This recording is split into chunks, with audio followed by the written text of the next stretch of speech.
좋은 피부는 좋은 인상을 심어줄 뿐 아니라 사람을 젊어 보이게도 만들어줍니다. 그래서 사람들은 더더욱 좋은 피부를 가지기 위해 여러 방면으로 노력하는데요. 사람들이 미용과 피부를 위해서 한다고 하는 것들이 전혀 피부에 도움이 되지 않는다는 사실이 밝혀져 놀라움을 얻었습니다. 사람들은 잘 모르지만 피부를 위해 한다고 하는 일이 사실은 피부 노화를 촉진시키는 것은 무엇일까요? 자세히 한번 알아보도록 하겠습니다.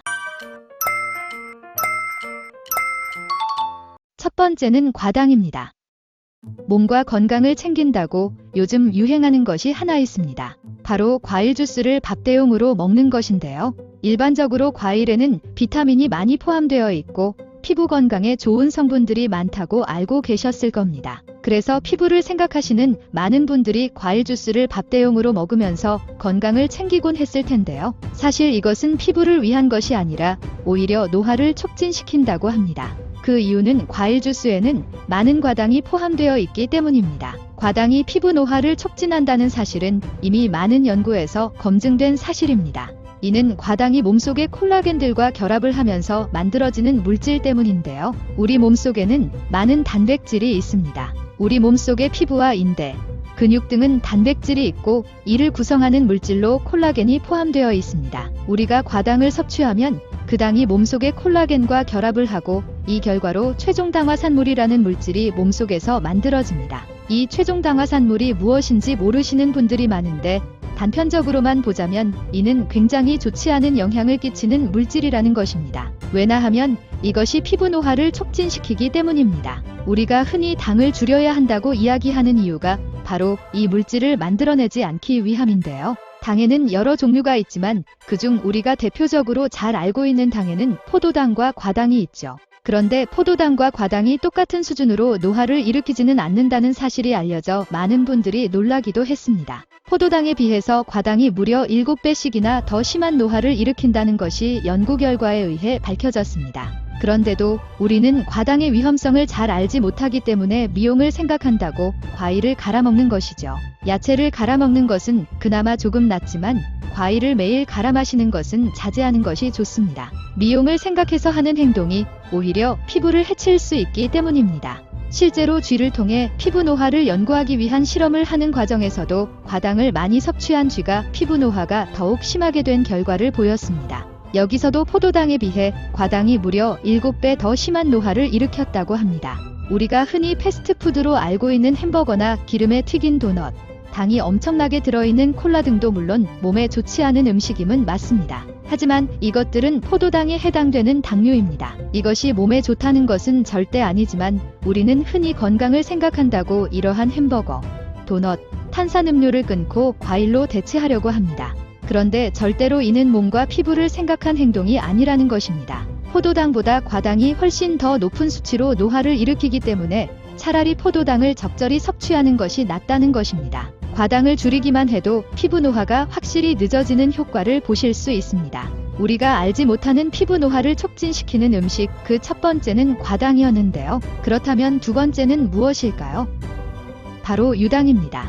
유당은 갈락토스라는 이름으로 우유에 포함되어 있는 성분이라고 생각하시면 됩니다. 우리는 우유를 단백질이라고 생각하기 때문에 건강을 챙기고 몸을 생각해서 많이 섭취하기도 합니다. 그런데 사실은 이것이 오히려 노화를 촉진시킨다는 것이죠. 최근 저탄고지 다이어트라는 것이 유행을 하기도 했습니다. 밥을 안 먹고 고기만 먹는 것이 무슨 다이어트가 되냐 생각하시는 분들도 많이 계셨는데요. 실제로 저탄고지 다이어트가 단순히 다이어트에서만이 아니라 피부 건강에도 좋은 영향을 끼친다는 것입니다. 오랫동안 저탄고지 다이어트를 해오신 분들을 보면 일반적인 사람들에 비해 피부가 조금 더 탱탱하고 주름이 없는 경우가 많습니다. 이와 달리 최근 또 하나 유행을 했던 것이 바로 비건인데요. 일반적인 상식으로는 패스트푸드를 많이 먹는 사람에 비해 채소와 과일만 먹는 비건이 훨씬 건강해야 하는 것 같지만 사실은 이와 다릅니다. 비건식을 드시면서 과일을 많이 섭취하신 분들이 오히려 더 피부 노화도를 높게 나타나기도 합니다. 단순히 야채와 과일을 많이 먹는 것이 피부에 좋은 것이 아니라는 것입니다. 우리는 피부를 지키기 위해 좋은 크림을 바르고 비싼 관리를 받기도 합니다. 그런데 이렇게 하는 것들은 피부 밖을 관리하는 것이기 때문에 그 속부터 제대로 만들어드리지는 못합니다. 속에서 만들어지는 콜라겐은 좋은 관리로 생성되는 것이 아니라 피부에 도움이 되는 올바른 음식들을 먹어야 하는 것입니다. 그렇기 때문에 안에서부터 좋지 못한 성분들이 만들어지면 돈과 시간을 들여서 하는 관리가 다 필요가 없어지는 것입니다. 과일이나 과일 주스, 우유 같은 것들을 많이 섭취하게 되면 피부를 어떻게 관리하든지 노화가 빠르게 올 수밖에 없습니다. 과당은 우리가 흔히 먹는 과일이나 꿀 속의 여러 당 종류 중 하나인데요. 그 중에서도 가장 달달하고 단맛을 세게 느끼도록 하는 것이 과당입니다. 유당은 포도당과 결합되어 있는 성분이라고 생각하시면 됩니다. 그렇기 때문에 이러한 부분을 생각하셔서 음식을 섭취하실 때 조심해 주시는 것이 좋습니다. 과당이 몸에 안 좋은 것은 단순히 피부 노화를 일으키는 것만이 아닙니다. 과당이 혈당을 쉽게 상승시킨다는 것은 이미 어느 정도 알려져 있는 사실이죠. 그런데 이 외에도 요산을 높이는 물질이기도 합니다. 요산이 높은 경우에는 고혈압이나 당뇨, 뇌혈관과 같은 병들이 생길 가능성이 함께 높아집니다. 뿐만 아니라 우리가 조심해야 하는 콜레스테롤이나 중성지방의 수치도 올라가는데요. 술을 먹으면 생긴다고 알려진 지방간이나 비알콜성 지방간도 생길 가능성이 높습니다. 과일은 취하지 않는 알코올이라는 말이 있을 정도로 술과 유사한 모습을 보입니다. 그 특징으로 포만감을 느끼기 어려운 음식이라는 것인데요.